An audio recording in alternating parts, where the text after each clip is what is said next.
कल फजलुर रहमान साहब ने अपनी प्रेस कॉन्फ्रेंस में, बाकी तो उन्होंने इधर उधर की जो है वो बातें की हैं जिनका कोई सर है ना पैर है, वो तो इतनी इम्पोर्टेंट नहीं है। वो कहते हैं मैं इमरान खान को नहीं मानता, ये नहीं मानता। आपकी हैसियत क्या है? आप एक सूबाई पार्टी हैं, एक छोटी सारी आप डिवीजन के अंदर आपकी 5-6 सीटें आती हैं। इस वक्त भी JUI की मेरा ख्याल है 3-4 सीटें हैं। अपने कद के मुताबिक बात करनी चाहिए। आप आपकी हैसियत नहीं है कि आप इमरान खान को कह सकें कि वो पॉलिटिकली रेलिवेंट हैं या रेलिवेंट हैं। आप खुद एक बहुत एक नीश के पॉलिटिशियन हैं। आपने एक कुछ लोगों को खैबर पख्तूनख्वा के कुछ हलकों में लोग बेवकूफ़ बनते होंगे आपकी बातों से। ओवरऑल तो देखिए, आप एक नेशनल लीडर नहीं है। फजलुर रहमान की कोई हैसियत नहीं है, ना ही कोई नेशनल हैसियत है, ना ही उनकी कोई जो है वो पाकिस्तान की सियासत में कोई वो ऐसा नाम है कि जिसके बगैर मामला जो है वो आगे नहीं चलना। सो उन्होंने, लेकिन जो सबसे अहम बात की, उन्होंने कहा कि उनसे वादा किया गया था जनरल बाजवा साहब की तरफ से, जनरल फैज़ साहब की तरफ से धरने में कि वो इमरान खान का तख्ता उलट देंगे, यानी नए इलेक्शन की तरफ जो है वो जाएंगे। अब ये बड़ा संगीन एलिगेशन है। इस तरह की बातें मीडिया में आ तो रही थी, ये गुफ्तगू आ तो रही थी मीडिया में कि जो धरना दिया गया था फजलुर रहमान की तरफ से, उसको इस्टेब्लिशमेंट की बैकिंग हासिल थी। लेकिन अब फजलुर रहमान की तरफ से ये इंकशाफ होना बड़ी अहमियत का हामिल है, और मैं ये समझता हूँ कि इसके ऊपर अब तहकीकात की ज़रूरत है। और फजलुर रहमान साहब ने चूँकि नाम लिए हैं और उन्होंने कहा है कि किन लोगों से उनकी गुफ्तगू हुई थी, बातचीत हुई थी, इसके ऊपर अब एक फॉर्मल कमीशन बनना चाहिए। और ये एलिगेशन फजलुर रहमान साहब का बहुत संगीन है, और इसके ऊपर बहुत अहम है कि एक कमीशन बना के इसके ऊपर देखा जाए कि ये जो धरने हुए या जो मामलात हुए वो किस तरह से उनको किसने यकीन दहानी कराई, कौन कौन लोग जो थे वो उसमें मुलव्वस थे, और उसके मुताबिक जो है वो आगे चला जाए।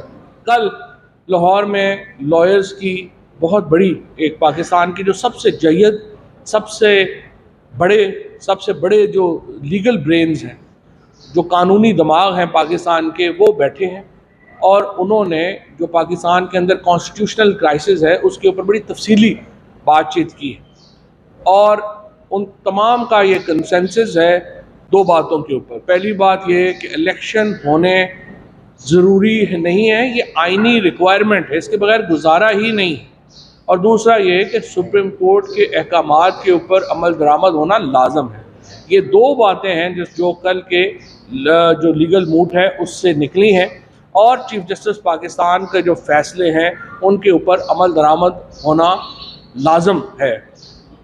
अगर करारदादों से आइन बदल जाते, कल मैं देख रहा था कि हुकूमत के हमारे दोस्त डॉक्टर मुसद्दिक मलिक साहब कह रहे थे हमें आइन साजी से रोका जा रहा है।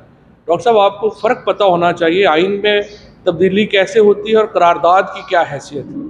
करारदाद की कोई लीगल हैसियत नहीं है, और सुप्रीम कोर्ट के फ़ैसलों के ख़िलाफ़ आप जिस तरीके से धड़ाधड़ अपने लोगों को आगे बिठा के करारदादें पास कर रहे हैं, सवाए इसके कि आप रद्दी में इजाफा कर रहे हैं और कोई उसका फ़ायदा नहीं है।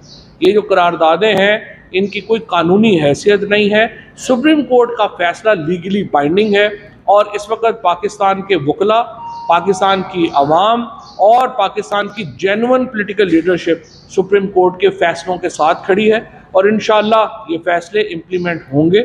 हम देख रहे हैं कल स्टेट बैंक के पैसे जो हैं वो ट्रांसफ़र होने हैं, और हमें उम्मीद है कि ये पैसा जो है वो स्टेट बैंक के गवर्नर जिस तरह वो वादा करके आए हैं वो पैसे ट्रांसफ़र करेंगे, और पंजाब में शेड्यूल के मुताबिक इंतखाबात होंगे। ये इंतहाई अहम है, क्योंकि अगर ये सुप्रीम कोर्ट का फ़ैसले पर अमल दरामद नहीं होता तो फिर सुप्रीम कोर्ट ही नहीं, अदलिया बतौर इदारा डिसफंक्शनल हो जाएगा।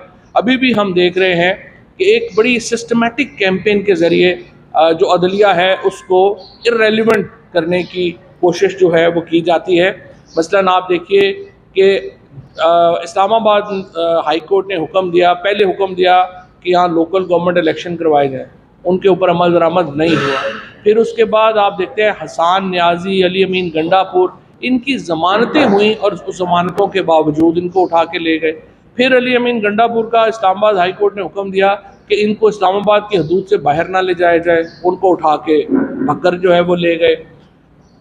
जो फैसले हो रहे हैं अदालतों के, उनको सिस्टमैटिक तरीके से बाकायदा एक सोच समझकर उनको इर्रेलेवेंट किया जा रहा है कि उनके ऊपर अमल दरामद, मर्जी का फैसला होगा तो हम अमल दरामद करेंगे, मर्जी का नहीं होगा तो हम अमल दरामद नहीं करेंगे। इसके नतीजे में पूरी जुडिशरी बैठ जाएगी अगर अब सुप्रीम कोर्ट के फैसले के ऊपर अमल दरामद नहीं होता।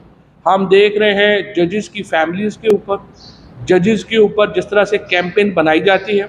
एक इर्रेलेवेंट आदमी जिसकी कोई हैसियत ही नहीं है, जिसको कोई जानता नहीं है, वो जाके करता है, रेफरेंस डालता है चीफ जस्टिस पाकिस्तान के ऊपर और 8 सुप्रीम कोर्ट के जजेस के ऊपर, और पैमरा फ़ोन करती है टेलीविज़न चैनल्स को कि ये रेफरेंस जो है इसको आपने मेन हेडलाइंस में जगह देनी। इस वक्त जो पीटीए है वो सोशल मीडिया के ऊपर जुडिशरी के खिलाफ कैंपेन को लीड कर रही है और इलेक्ट्रॉनिक मीडिया के ऊपर इस वक्त जो पैमरा है वो इस कैंपेन को लीड कर रही है।